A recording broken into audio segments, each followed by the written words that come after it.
Mbote bisika biso bozwami pona kolanda émission na bino grand dossier na 10e ri MK eska wapi oyo to pesaka bino basango oyo elekaka bongo na mboka na biso République démocratique du Congo pambate basango kitoko oyo to pesaka bino ezali basango oyo to lakisaka bino makambo oyo eza koleka na mboka na biso mais pona lelo sango oyo to yeli bino ezali bongo retraite ou bien séminaire munene oyo esalamaki bongo na Safari Beach ya bakambi ya Régie des Eaux oyo ebandaki mokolo ya mercredi pe bayaki kosukisa mokolo ya samedi mercredi bafongolaki yango bongo epai ya ye moko président ya conseil d'administration mwana mboka Alphonse Kisolokele oyo azali PCA ya Régie des Eaux elongo na DG ya Régie des Eaux David Chulumba Mutombo elongo na molandi na Jean Bosco Mwaka Indele eska wapi ba directeur nyonso ya Régie des Eaux bautaki bipai na ba province nyonso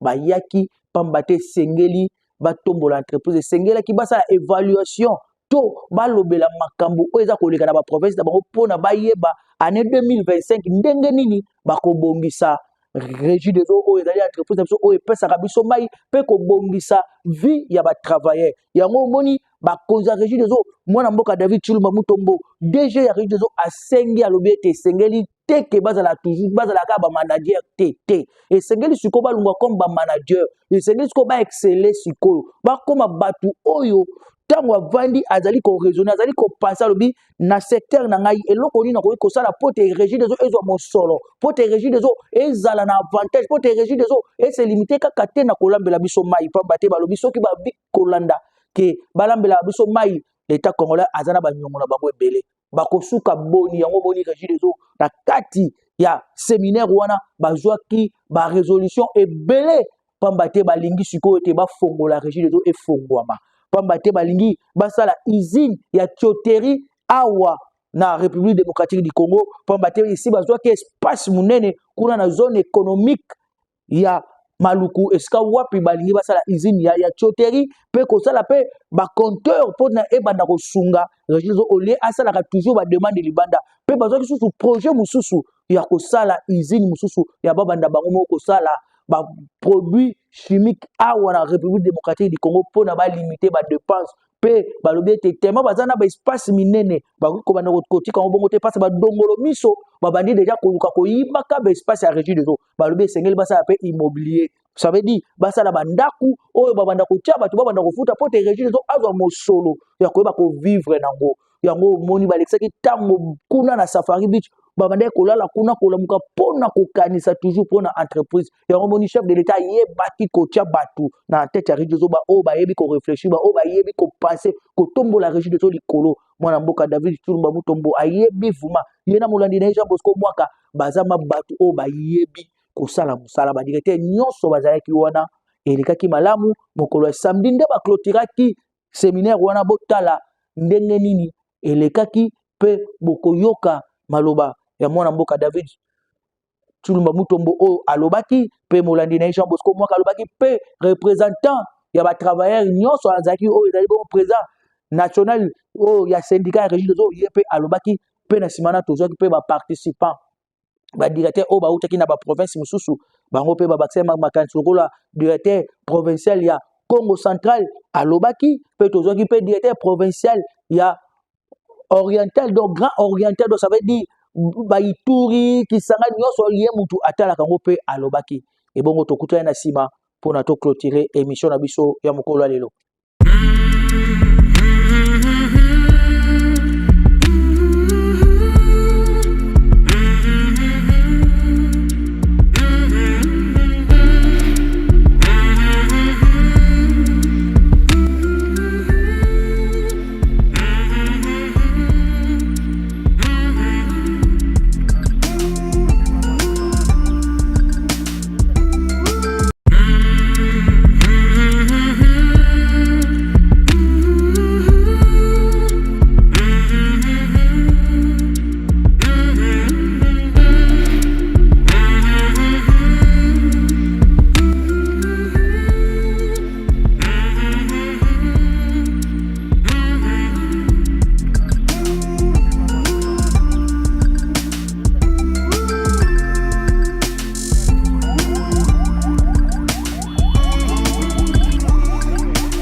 télé pour la deuxième édition de la retraite des cadres du Bureau.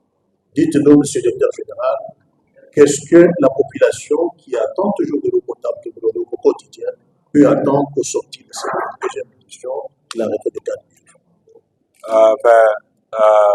Je ne sais pas si je dois dire un mot pour la population ou pas, mais je voudrais d'abord remercier tous les participants. Je remercie le président du conseil d'administration et les administrateurs qui étaient ici.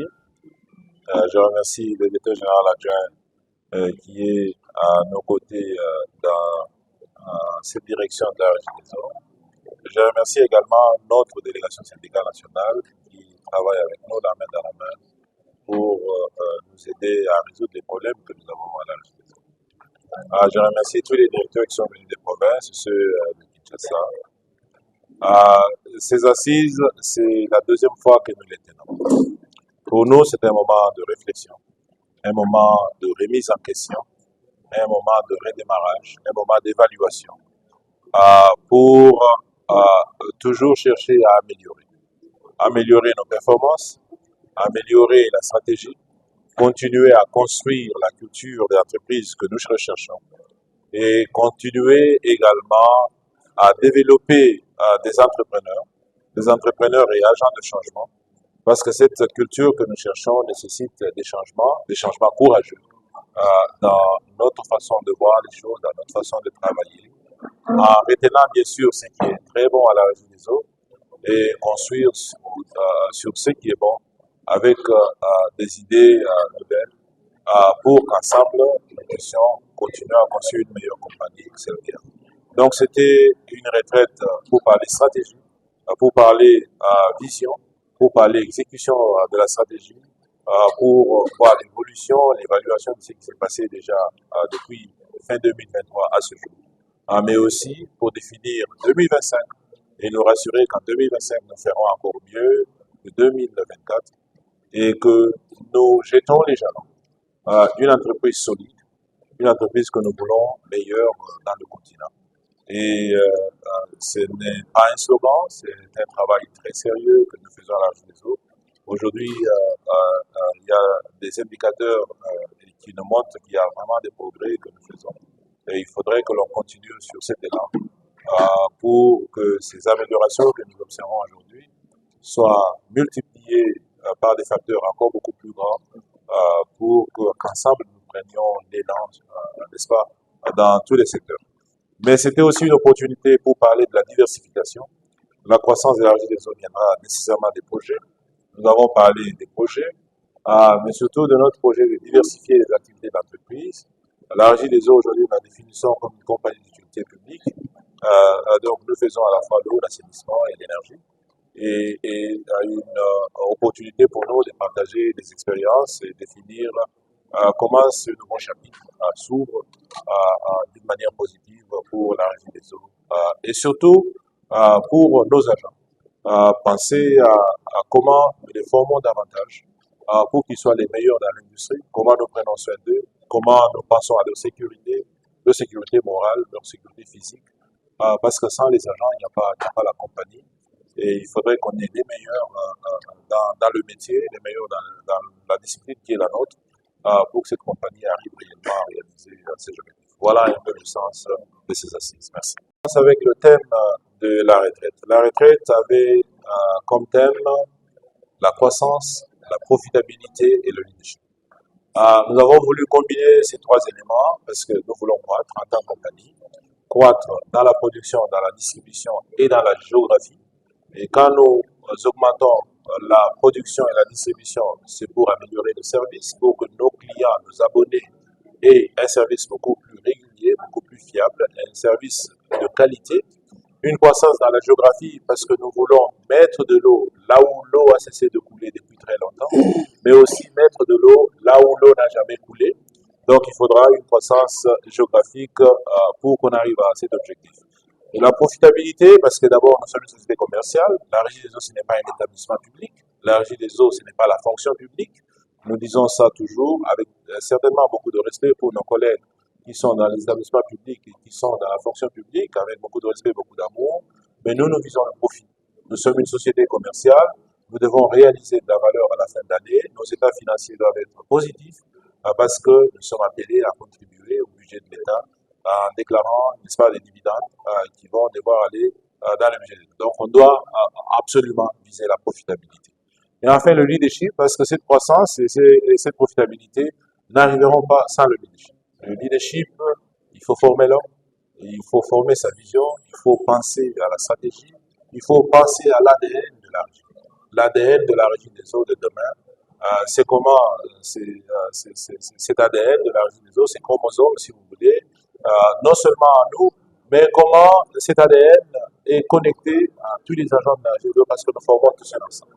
Que ce soit dans les systèmes de gestion, que ce soit dans notre vision, que ce soit dans l'exécution de la stratégie, dans les travaux de chaque jour, dans l'interaction avec les clients, dans le commercial, cet ADN de la régie des eaux doit être vécu par tous de la même manière parce que nous sommes une seule régie des eaux. Voilà.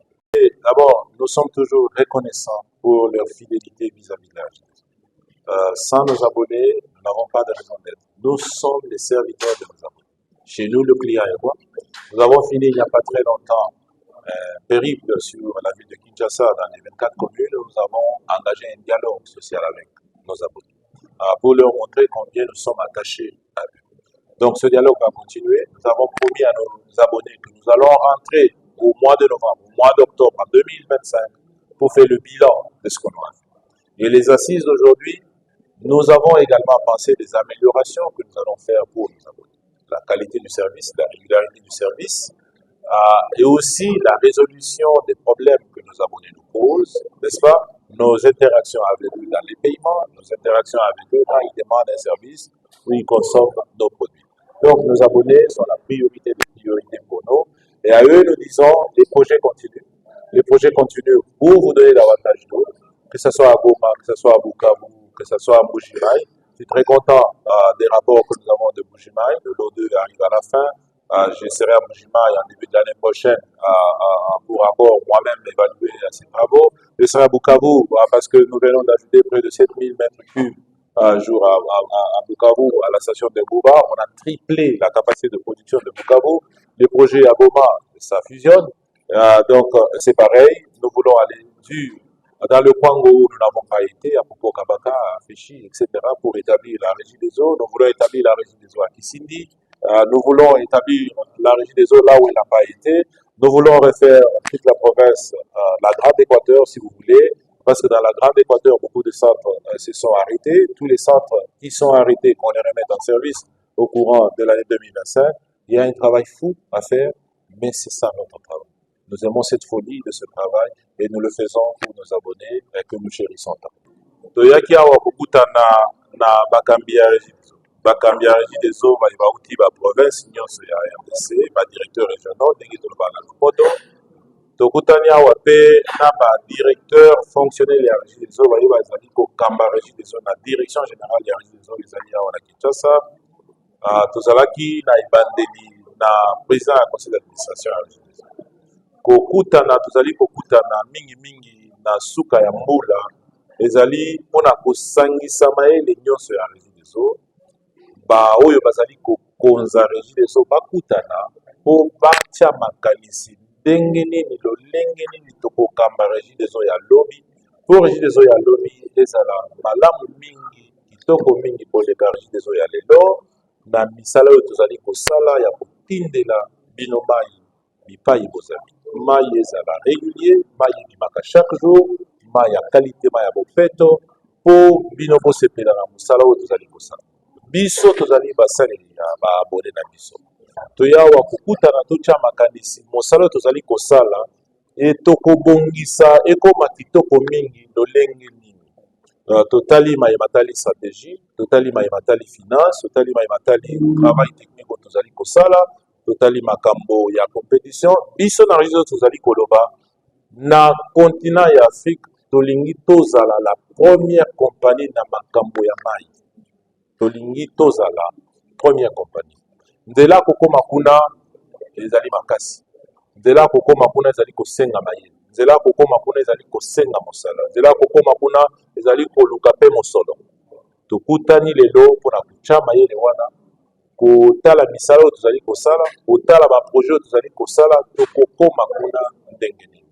Yango wana tokutanaki awa pendant 3 jours, lelo toyei kosilisa. Alors tozali koyebisa babone na biso oyo nyonso tosololi awa ezali mpona bango mpo mosala na biso kosalela bango. Voilà. Et nous pensons avec les 3 jours de la retraite, chacun de nos directeurs a compris que c'est possible d'y aller. Makambo touti kosolola awa etali croissance, profitabilité na leadership. Biloko wana po ekoma ezala réalisé ekoleka na nzela ya basali. Nalingi ko interpeller basali ya Regideso nyonso. Esika nyonso mosali ya Regideso azali ayeba ke kobanda lelo totika makanisi ya kozala manager tokoma ba leader. Na ngambo ya employeur makambo nyonso wana ekokoma na mesa soki tomuyeba. J'interpelle à tous les agents Regideso de mouiller leur maillot ekopesa biso makasi ya kokende kobunda kosenga epa ya employeur abongisa situation socio-professionnelle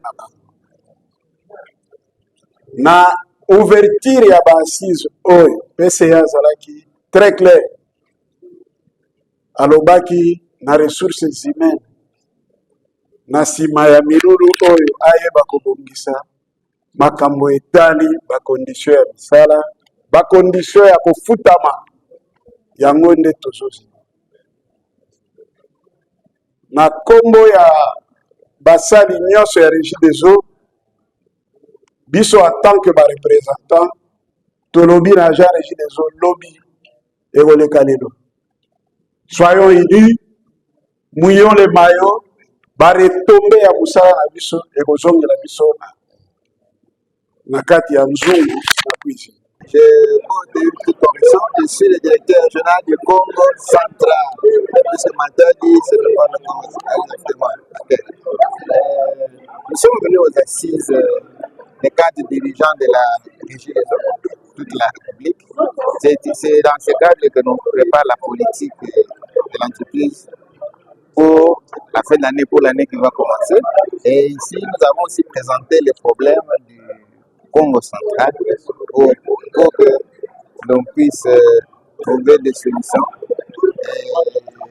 Et là, nous avons balayé tous les centres. De Kassamboulou à Mwanda, où nous avons présenté les problèmes qu'il y a, les déficits qu'il y a, et puis nous avons voulu que l'on puisse améliorer les conditions en présentant certains projets qui vont être mis en œuvre grâce au leadership de nos dirigeants. Bien sûr que oui, nous sommes satisfaits parce que c'est une occasion de présenter tout un moment que je viens de dire et que nous avons été entendus et les problèmes sont là pour l'assistance avec le Congo central puisse encore résorber les déficits en eau que nous avons. Nous venons de la province de la Chopo. Alors, notre siège de la direction grande hôpital est basé à la province de Chopo. Nous étions invités par notre hiérarchie, le directeur général, pour participer à la retraite sur la croissance, la profitabilité et le leadership. Voilà les thèmes qui ont été proposés par notre hiérarchie.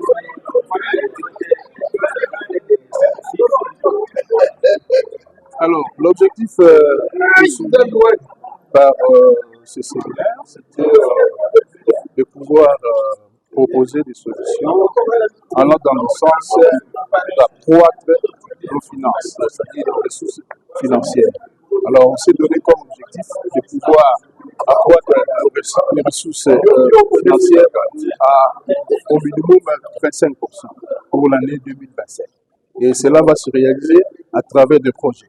Donc, tout ce que nous allons faire en 2025 seront orientés dans les cadres de projets, différents projets à travers notre zone de gestion que moi, je suis de la province ex-Grande Orientale. J'ai à ma charge 4 provinces, c'est-à-dire la province de la Chico, Bazuele, Otuele, ainsi que la province de l'Itoué.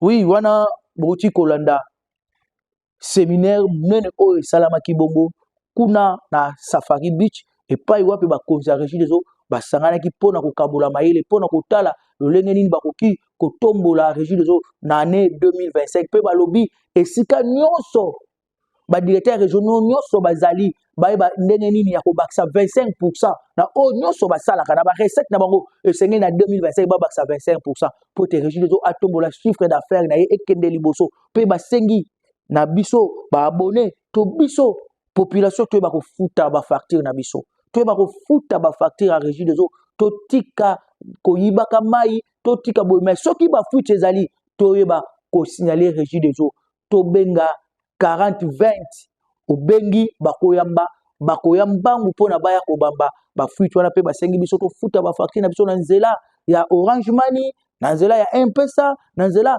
ya Airtel Money to futa yango pona régie zo ayeba na kozwa mosolo ya tango nyonso ayeba ka kolambela biso mai wana tokotika régie zo pona kokima mbangu pona toyebisaki bino tolakisaki bino mikolo elekaki banque agricole eye banque oyo eza kosunga ba mama bilanga ba papa bilanga ba o nyonso ba basalaka élevage banque na bino yango wana eye banque agricole oyo ekambami na révérend Élysée oyo azwi likanisi ya kosala banque mpona kosunga bana ya Congo pamba te toyebi ete ba banque commerciale nyonso oyo ezali na Kinshasa awa to na République démocratique du Congo bapesaka ba mama bilanga oyo ba papa bilanga crédit te mais ye ayeli bino banque agricole alingi ete abanda kopesa bino ba crédit alingi epuis soki apesi bino crédit biloko nyonso bino bokolona ye moko banque nde akosomba yango